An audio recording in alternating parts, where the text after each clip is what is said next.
conversa aberta de hoje, nós vamos conversar com Matheus Simões. Matheus Simões é o secretário-geral do governo de Romeu Zema, em Minas Gerais.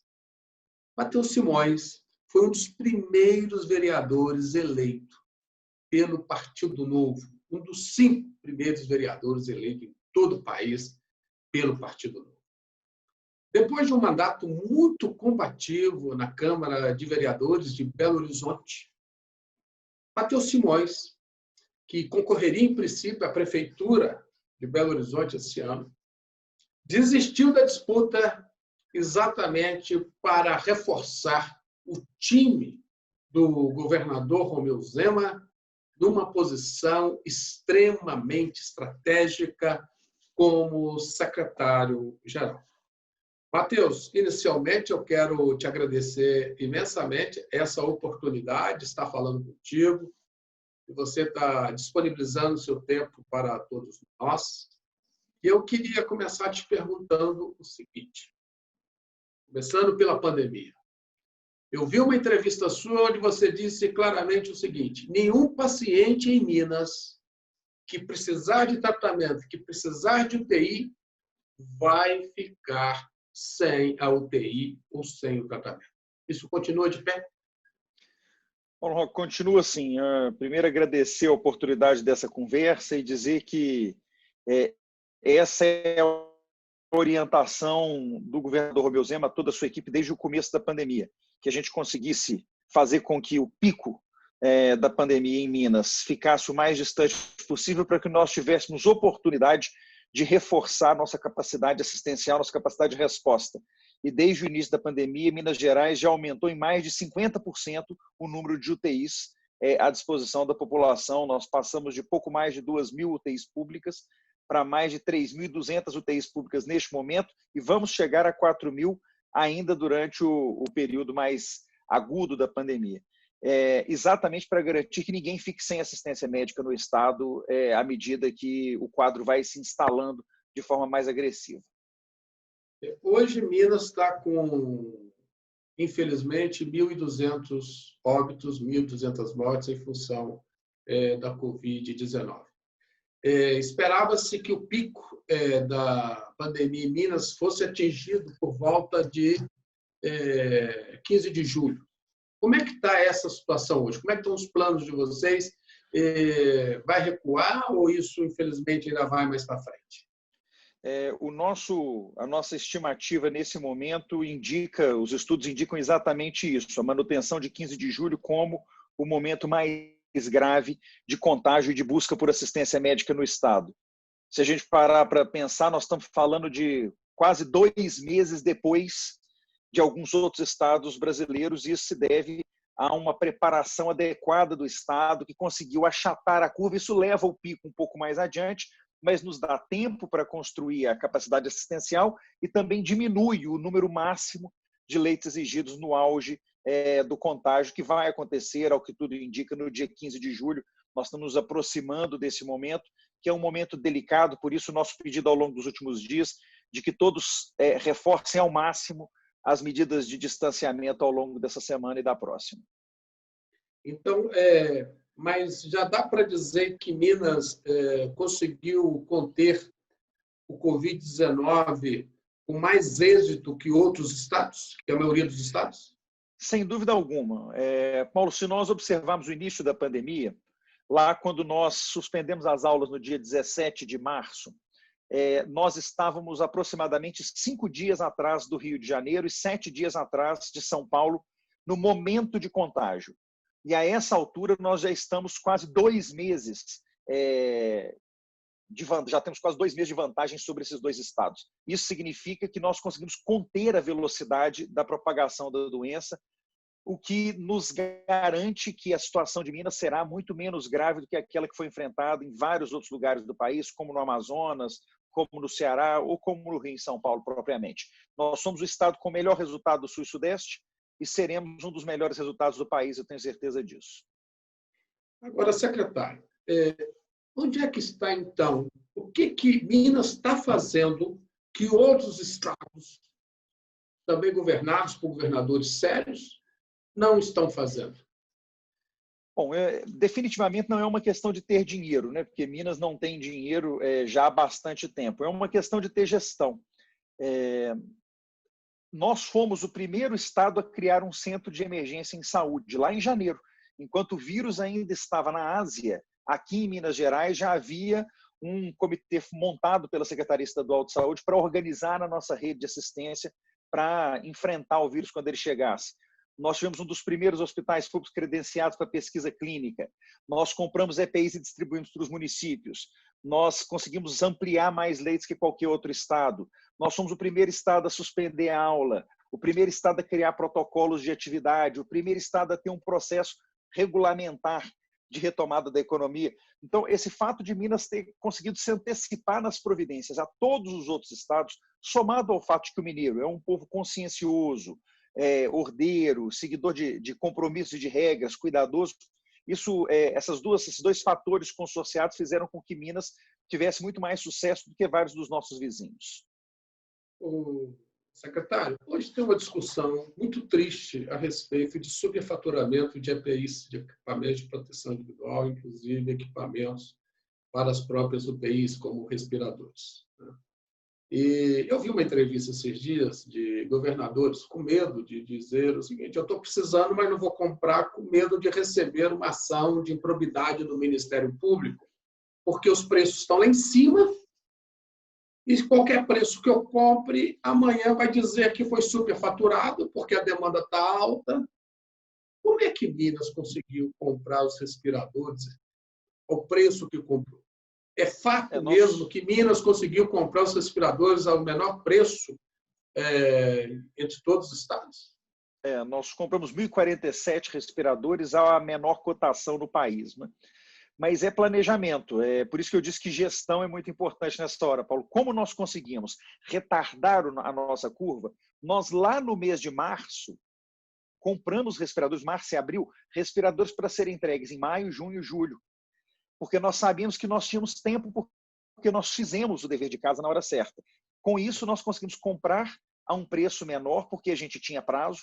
Nós conseguimos comprar a um preço menor, porque nós usamos um processo judicial em que empresas privadas deviam indenização ao governo para fazer com que essas empresas fizessem a compra internacional para nós. Elas conseguem negociar muito melhor do que o poder público consegue negociar. Então, é um conjunto de circunstâncias. Tudo importado, secretário? Sim, nós compramos parte deles importado, parte deles montada no Brasil, mas comprada no exterior. Então, as nossas compras foram todas, de alguma forma, elas todas passaram por equipamentos importados, ainda que alguns deles sejam montados no Brasil. Então, é uma diferença muito grande de preço em relação ao que outros estados compraram. Para que você tenha uma ideia, nosso respirador invasivo, que é o mais caro, saiu a menos de R$70 mil, e há estados que pagaram mais de R$180 mil pelos mesmos respiradores. Agora, o secretário, a gente sabe que o mineiro, eu também sou mineiro, né? Lá de Cajuri, Minas Gerais, da Zona da Mata, perto de Viçosa, muito orgulho de ser mineiro. A gente sabe que o mineiro é mais cauteloso, fica mais com o pé atrás. Nessa questão toda envolvendo o governo federal, o governo do presidente Jair Bolsonaro, o governador Romeu Zema se recusou a assinar, por 2 ou 3 ocasiões, notas conjuntas dos outros governadores fazendo críticas ao governo federal. E, inclusive, numa situação onde o presidente participou de uma manifestação onde vários manifestantes pediam a intervenção militar. Explica para todos aqui, o Novo, na Câmara Federal, tem uma postura de independência ao governo federal. Tem um apoio incondicional, apoia as medidas que estejam em sintonia com os interesses do país e interesses do partido, e é oposição naquilo que é contrário ao que o partido defende. Então, me explica propriamente essa posição do governo de Minas. Bom, o governador, desde o início do seu mandato, ele insiste que não compete aos governadores de estado criarem ambiente de confronto com a presidência da República ou com os prefeitos municipais. E ele tem, portanto, adotado uma posição da defesa do interesse do Estado de Minas Gerais. para isso, antagonizar ou tentar ganhar espaço de cobertura de imprensa em confronto com outras instâncias de poder, não traz nenhuma vantagem para o Estado e não combina com aquilo que o governador defende. Ele, como um homem de diálogo, defendeu desde o princípio com os governadores que essa devia ser a posição de todos, que todos deveriam tentar negociar com o governo federal, dialogar para que, inclusive, a gente tivesse uma solução nacional para essa crise. Vai aqui até uma crítica também ao governo federal para reflexão, sabe, Paulo? Nos faltou, nessa crise da pandemia, uma liderança nacional, em parte por conta de como o governo federal agiu, mas muito por conta da forma como os governadores agiram no começo dessa pandemia. Mas você acha que o governo federal tem culpa também? Sem dúvida alguma. Tem dúvida porque ele poderia ter puxado as soluções para sua mão no início e acabou entrando nessa onda da disputa por quem tem razão. O governador insiste muito que resolver o problema é mais importante do que ter razão. Os governadores e a presidência terem disputado o protagonismo no cenário de cobertura de mídia ao longo dos últimos meses nos custou a falta de uma liderança nacional. Eu acho que é uma culpa bem dividida entre o que fez o governo federal e a forma como se comportaram os governadores. O governador Romeu Zema, o tempo todo, se recusou a participar dessa disputa. Ele reconhece que ao presidente compete a condução nacional do país, os governadores não podem tentar usurpar essa posição, porque eles acabam criando problemas. O país é um país muito diverso, de realidades muito diversas, da mesma forma que a ele, governador, não compete tentar usurpar o papel dos prefeitos em cada uma das cidades do estado. Então, ele, com uma posição muito mais moderada do que a gente enxerga na maior parte dos políticos brasileiros, conseguiu conduzir o estado fora desse ambiente de polarização entre governo federal e governos estaduais ou entre prefeituras e governadores. Agora, secretário, esse relacionamento que o governador Zema tem com o governo do presidente Jair Bolsonaro, ele tem esse mesmo relacionamento com outros governos? O governo de São Paulo, o governo do Rio de Janeiro, esse diálogo ele mantém? O governador mantém uma relação muito positiva com os outros governadores, especialmente uma relação mais próxima com os governadores do Sul e Sudeste, porque nós temos um grupo de governadores do Sul e Sudeste que se fala e que troca experiências continuamente, mas é óbvio que a relação entre o governo federal e o Estado ela é de muito maior dependência do que a relação entre dois governadores, né? Afinal de contas, os outros governos não nos repassam recursos, os outros governos não custeiam conosco a saúde, os outros governos não mantêm essa relação de dependência que nós mantemos com a União, especialmente no caso de Minas, que é um estado muito empobrecido em função da forma como foi administrado nas últimas gestões e que precisa continuamente do apoio do governo federal para poder pagar suas contas. Então, nós temos uma relação de dependência muito mais forte com o governo federal do que com os outros estados, com os estados que são nossos companheiros de problema, mas não são eles que vêm ao nosso socorro quando nós precisamos. Então, o governador sempre chamou atenção para isso. Minas não vai jogar fora a sua relação com o governo federal, sacrificando o que nós temos e precisamos de ajuda do governo federal para poder marcar a posição política, como alguns estados fizeram. Mas isso não impede o governador se definir como um governador independente em relação... Não, de forma alguma, até porque em várias pautas a nossa posição é diferente da posição do governo federal, mas é um Estado que mantém uma linha aberta de diálogo contínuo com o governo federal. O governador não é um governador de oposição. Agora, o secretário, uma questão que eu vi uma entrevista sua em que você colocava as prioridades, né? Que Minas, em meio a essa pandemia, não esqueceu de pagar em dia os servidores, da promessa do governador Zema, de buscar isso, de fazer as privatizações para conseguir enxugar o Estado mineiro e colocá-lo a serviço do interesse comum. Os servidores querem saber quando, afinal, eles passarão a receber em dia, sabendo desde já que essa herança maldita foi herdada do governo anterior, que infelizmente viveu recheado de escândalos e não cuidou adequadamente dos cofres públicos. Quando os servidores passarão a receber em dia? O ex-ministro Paulo Paiva, que é um dos grandes especialistas em gestão pública aqui em Minas Gerais, escreveu recentemente um texto num jornal em que ele dizia que, depois de ouvir o governador Romeu Zema por mais de um ano falando das dificuldades de governar, ele percebeu que, para o governador Romeu Zema, o pagamento em dia dos servidores não é uma questão de opção política, é uma questão ética. E que, portanto, para ele, a reforma do Estado, para ele, governador Romeu Zema, a reforma do Estado e as privatizações também eram uma questão ética. Eram a única forma de garantir que as pessoas para quem o Estado deve receberiam em algum momento.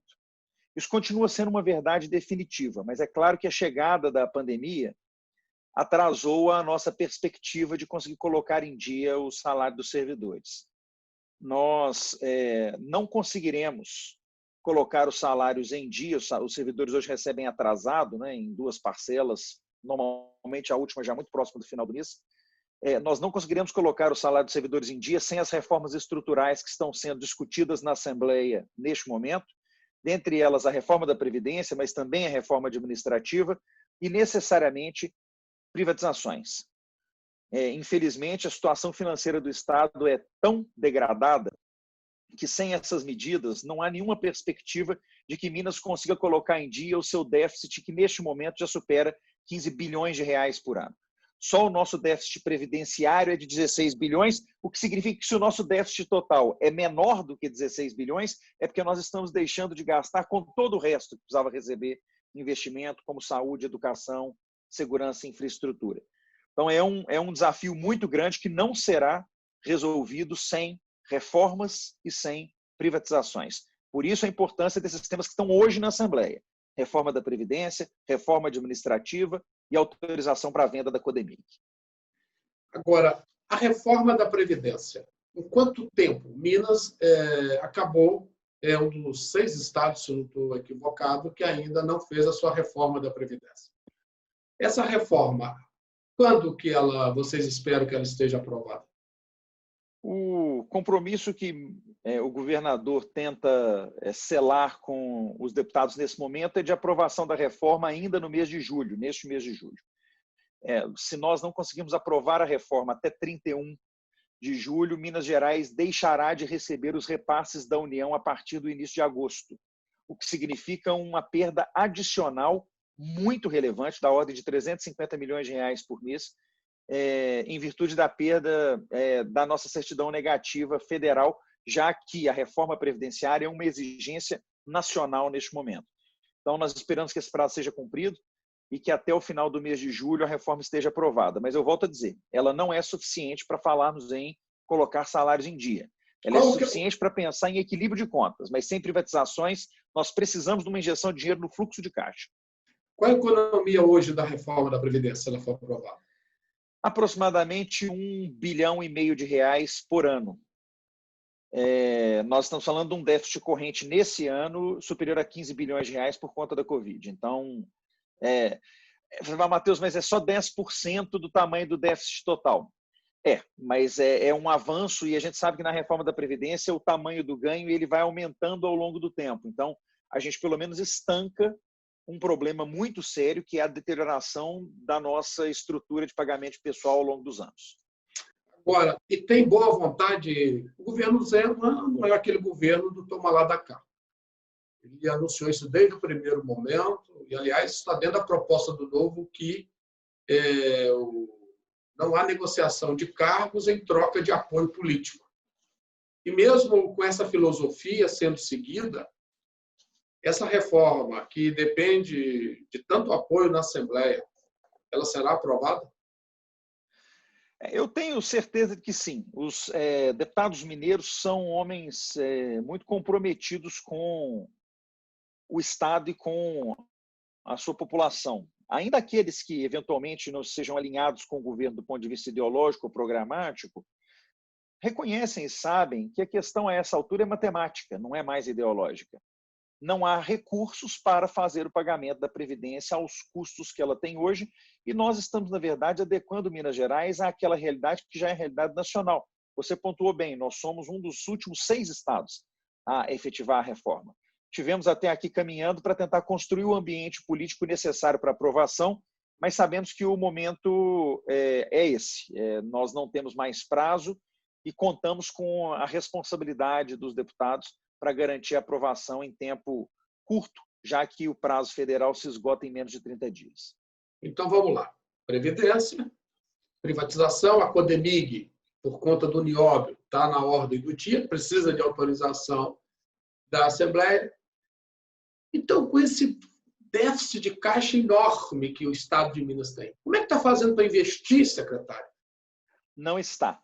Minas Gerais, esse ano, tinha uma previsão de investimento muito baixa, mas com a pandemia, essa previsão foi reduzida a zero.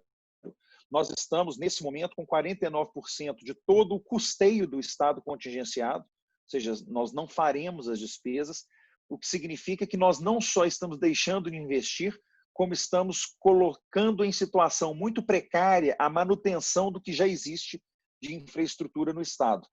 É um momento muito difícil para o Estado e é por isso que eu insisto, se nós não recebermos uma injeção de fluxo de caixa gerado por essas operações, como a operação do Nióbio e a venda da Codemig, o Estado muito rapidamente vai perder condição de manutenção da sua infraestrutura. Eu não estou nem falando em investimento mais. Eu já estou falando sobre a perda da infraestrutura existente que está se deteriorando a ponto de ser efetivamente perdida para sempre. Eu conversei aqui esses dias com o ministro da Infraestrutura, ele disse que tem Minas, através do seu secretário, Marco Aurélio, tem muito projeto importante na área de infraestrutura com as parcerias públicas-privadas, ou seja, não vem da área pública, mas vem da área privada?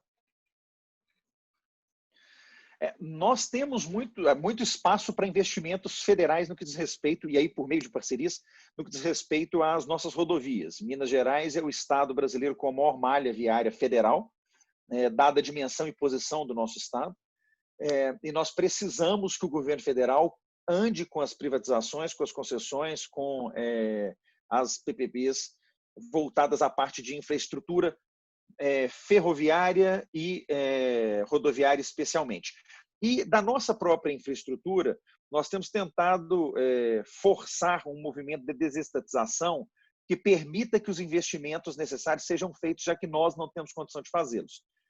É claro que este momento que nós vivemos agora é um momento de retração dos agentes econômicos, né, Paulo? Nós ainda não temos os agentes privados animados de volta a investir no ambiente público, mas nós temos uma impressão de que, em alguns meses, com a queda dos juros que já aconteceu, vai haver uma migração de investimento para a área de infraestrutura pública, exatamente pela capacidade de um retorno um pouco melhor do que a renda fixa, que está agora reduzida a quase zero.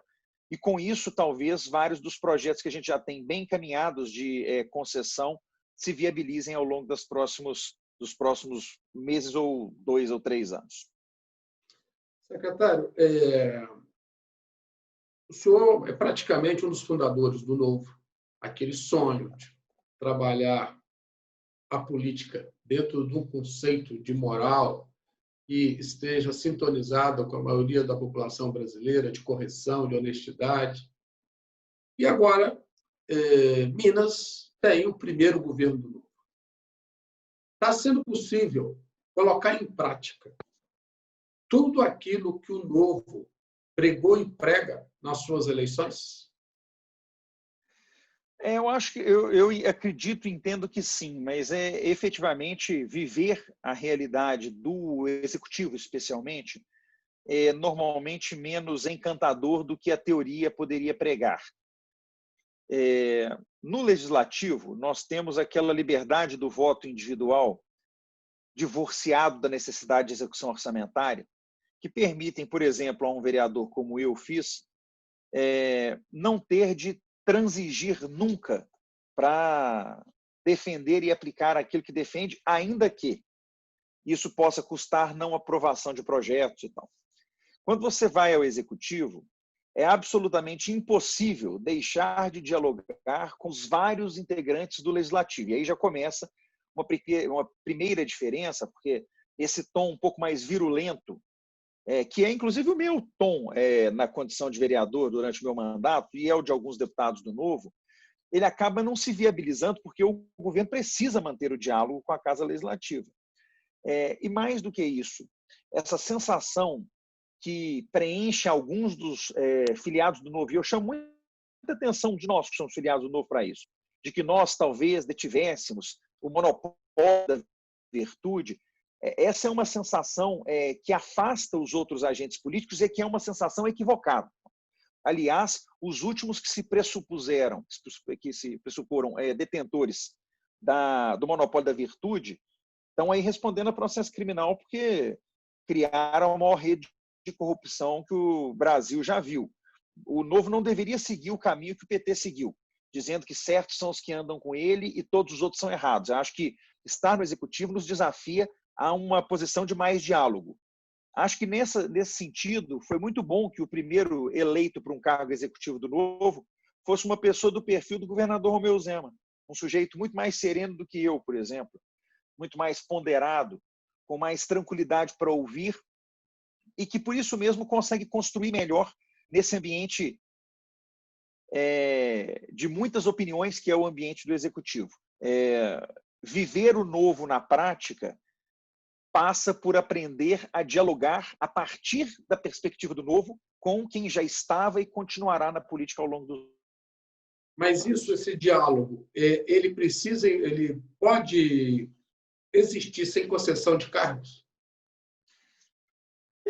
Não, sem concessão de cargos, sem dúvida alguma. O governo de Minas Gerais é uma prova definitiva disso. Nós temos um secretariado onde não há um único deputado, onde não houve concessão de uma única vaga a um único partido político, que definitivamente não está loteado para ninguém, tanto que você não consegue aquilo que em todos os estados se faz, e no governo federal se faz, falar essa secretaria ou esse ministério é do partido tal. Aqui em Minas isso é absolutamente inviável, porque não existiu esse tipo de conversa. E mais, os deputados nem esperam que haja, porque como nós chegamos com uma posição muito diferente, isso é o tipo de coisa que nem se cogita. Então, acho que sim, é possível dialogar sem abrir mão de valores. E não abrir mão de valores passa por não trocar favores através de cargos com deputados, não se entrar nessa lógica do toma lá, dá cá. Teve recentemente a aprovação do projeto na Assembleia, que foi manchete no Brasil inteiro. Com essa dificuldade toda, a Assembleia aprovou um projeto que, se não houvesse atraso dos repasses aos poderes legislativo, judiciário, o governador estava sujeito, inclusive, ao impeachment. Não é? Como é que ficou isso? Nós lamentamos muito que tenha sido essa decisão naquele momento do Legislativo, em que pese nos parecer que o texto é sem resultado útil nenhum, porque definitivamente não é possível a Assembleia criar um tipo de crime de responsabilidade, mas na minha leitura é uma demonstração de falta de sensibilidade para o que a gente discutia naquele momento, que era a falta de dinheiro para pagar o salário dos mais pobres, das pessoas que ganham menos no Estado. Mas aí, mais uma vez, a vantagem de a gente lidar com um governador que é capaz de construir pontes, como é o governador Romeu Zema. Ele, com muita tranquilidade, conversou com cada um dos chefes de poder e, nos últimos 2 meses, os chefes de poderes aceitaram atraso no 12º para que eles só recebessem o 12º quando o servidor público recebesse a segunda parcela do seu salário. Então, tudo construído com muita tranquilidade, negociando e demonstrando para os deputados e para os envolvidos como é que as coisas poderiam ser construídas para a preservação do interesse do mineiro. Então, eu fico muito feliz de trabalhar com o governador na hora que eu vejo esse tipo de resultado diante desse tipo de desafio. É o homem da negociação. Agora, é um homem da negociação e da tranquilidade. Ele é um homem ameno para tratar os temas. O secretário, o senhor é procurador do município de Belo Horizonte, não é? O senhor é procurador da Assembleia de Minas. Da Assembleia. Servidor da Assembleia. O senhor é procurador da Assembleia de Belo Horizonte, ou seja, o senhor é servidor de carreira. Então, dentro dessa linha, tem se colocado muito, e às vezes eu vejo reclamações dizendo o seguinte: o Novo não respeita o servidor público, o Novo tem restrições ao servidor público. Eu queria que você falasse a partir da sua experiência, não só sua como servidor, como procurador, falasse também o seguinte: agora você está lidando com a máquina, você está lidando aí com a burocracia estável. Você está vendo, os servidores públicos trabalham ou não trabalham? Tem meritocracia no serviço público ou não tem? E o que dá para fazer para melhorar? Bom, eu acho que primeiro a gente precisa romper um preconceito que existe em relação aos servidores. Dois preconceitos. O primeiro é de que os servidores públicos todos ganham muito. A gente tem que separar as carreiras de Estado, e a minha tem uma carreira de Estado que efetivamente são muito bem remuneradas, do grosso das carreiras públicas, como são os professores. Os professores são mal remunerados no Brasil inteiro. Então a gente fala, salários de marajá do serviço público. Vamos lembrar que aqui em Minas, metade dos nossos servidores tem salário inferior a R$3.000 por mês. Dentre esses servidores estão os nossos professores. Então, a primeira coisa que eu chamo a atenção sempre das pessoas, olha, a gente precisa romper um preconceito de que só há salários milionários. Mas para romper esse preconceito, nós também precisamos acabar com os salários milionários. Nós precisamos acabar com gente que ganha acima do teto constitucional e começar a explicar para a população por que algumas carreiras são tão mais valorizadas do que as outras e mais. Por que no poder público elas ganham tão mais do que ganhariam se estivessem na iniciativa privada. Bom, mas ultrapassado isso, eu acho que o segundo ponto que a gente tem que superar é o de que no serviço público ninguém trabalha e ninguém produz. Se o primeiro é preenchido de um preconceito mal informado, essa questão da remuneração, o segundo é preenchido por um preconceito bem informado. As pessoas têm uma visão ruim do serviço público porque elas são mal atendidas nos serviços públicos. Para isso, o servidor é o principal agente de mudança. Ele tem de demonstrar que está ali para servir, como já diz o título do seu cargo. E se ele fizer isso melhor ele vai ser percebido por quem está do lado de fora e menos preconceito vai acabar frutificando nesse ambiente. Acho que nós precisamos mudar muita coisa, como incrementar as avaliações de desempenho. Avaliação de desempenho no poder público é aquela avaliação de desempenho que todo mundo tira nota máxima. É uma coisa assim, inaceitável, inconcebível. Tem que regulamentar a estabilidade. E aí, é interessante esse negócio. Eu, a vida inteira, fui um defensor de processos seletivos. Mas o processo seletivo, aliado a uma estabilidade absoluta, como acontece no Brasil, causa resultados muito ruins. Eu, se por um lado defendo que até para vagas de comissionamento amplo, aquelas vagas de livre nomeação, deveria haver algum processo seletivo, alguma justificativa de escolha, por outro lado, eu acho que o mundo não combina mais com a lógica da estabilidade plena, como a que a gente vive, em que um servidor pode ser péssimo, mas ele continua progredindo na carreira e no serviço público o resto da vida. Mas qual a sensação que o senhor tem hoje de trabalhar com esse servidor público? Precisar dele na máquina? Eu na verdade, como servidor público, eu sempre soube que há aqueles entre nós que são muito bons e há aqueles entre nós que se aposentaram em exercício. Eu tento retirar o melhor de cada pessoa que trabalha comigo. Eu não tenho, da minha equipe direta, e eu trabalho com vários servidores de carreira, uma palavra de ressalva a dizer. Mas eu consegui escolher os que trabalham comigo.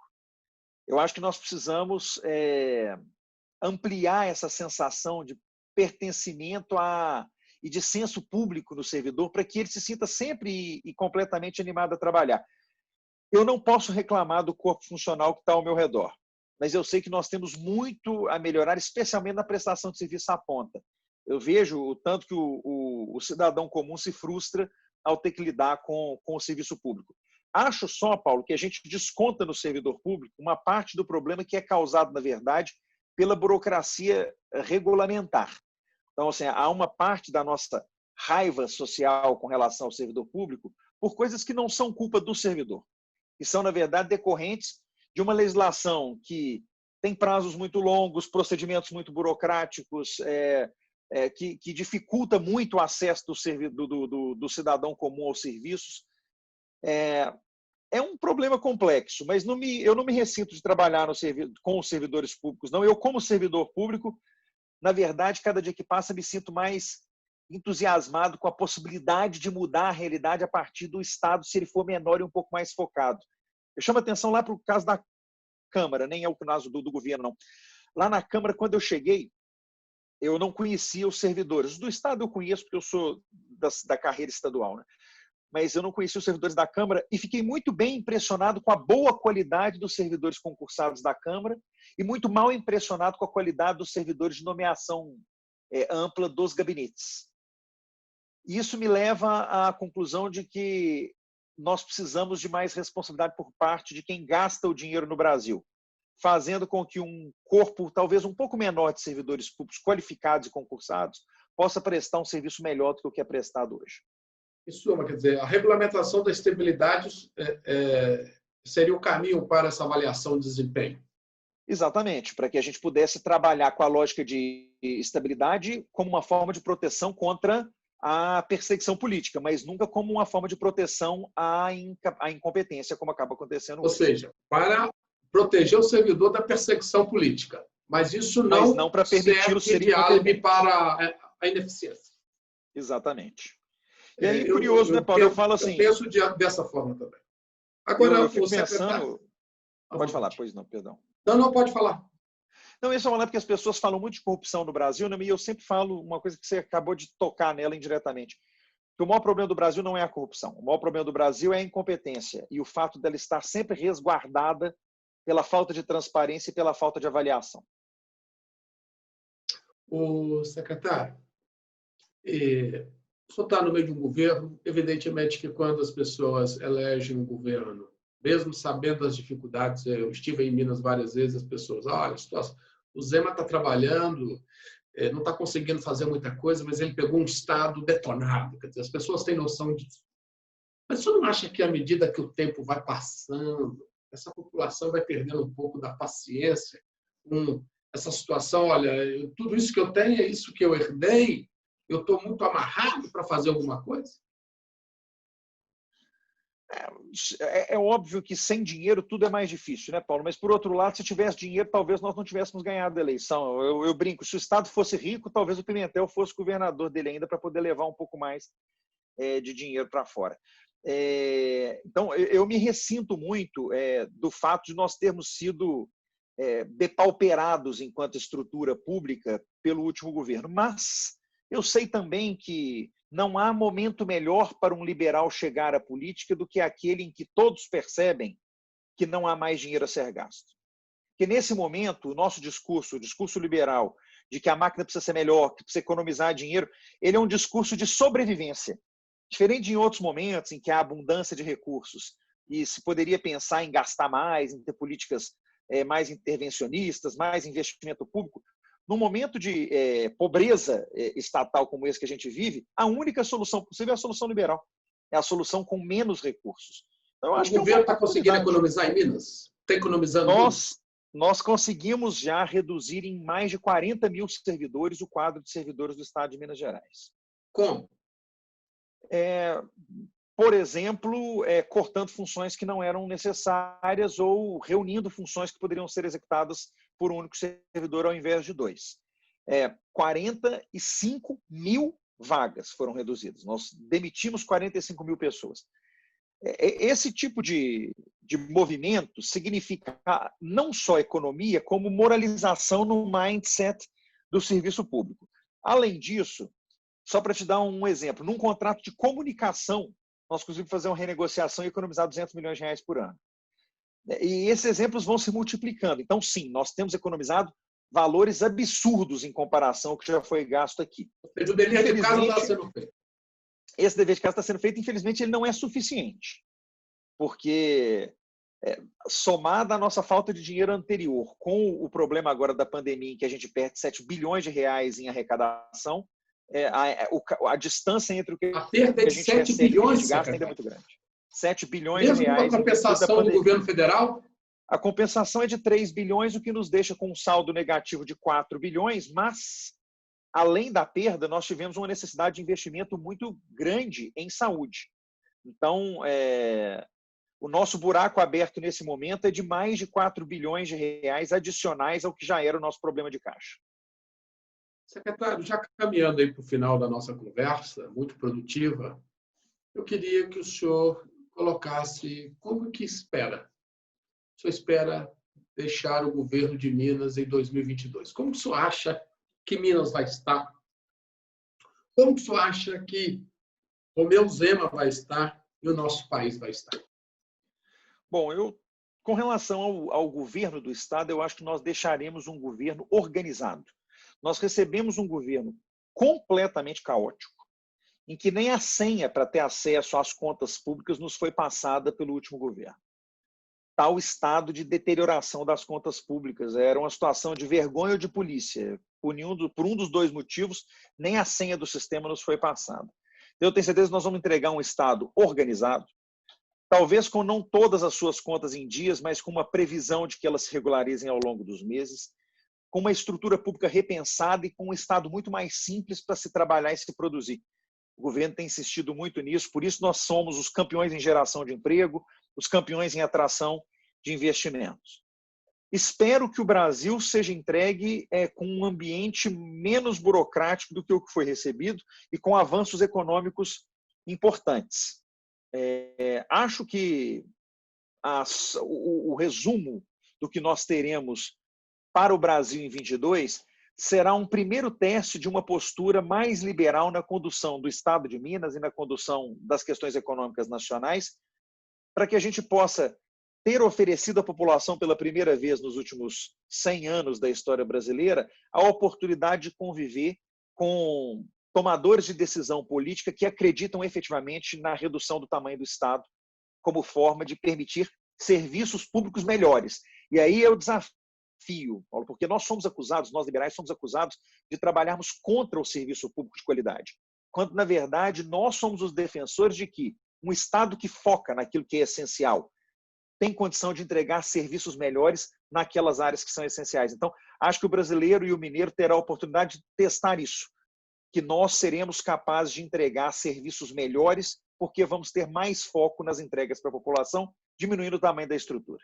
Então, é o seguinte, pelo que o senhor está colocando, educação, saúde e segurança em Minas, ao final de 2022, estarão bem melhores do que estavam quando vocês receberam o governo. Nós já temos prova disso com os dados levantados ao longo desses últimos meses e tenho certeza que o quadro estará ainda melhor quando nós entregarmos o governo em 22. Secretário, muito obrigado de coração pelo seu tempo, por essa conversa, no Conversa Aberta com Paulo Roque, onde eu converso com diversas personalidades. Tenho certeza que vai ficar nas redes, fica no YouTube, fica no meu canal, no Instagram, no Facebook, e essa entrevista vai ainda ser muito repercutida e muito falada. Eu te agradeço de coração. Foi um prazer, viu, Paulo, estar com você aqui e poder participar dessa conversa. Muito obrigado pela oportunidade e vamos ter outras para poder continuar discutindo os assuntos que interessam todos a todos. Se Deus quiser. Um grande abraço.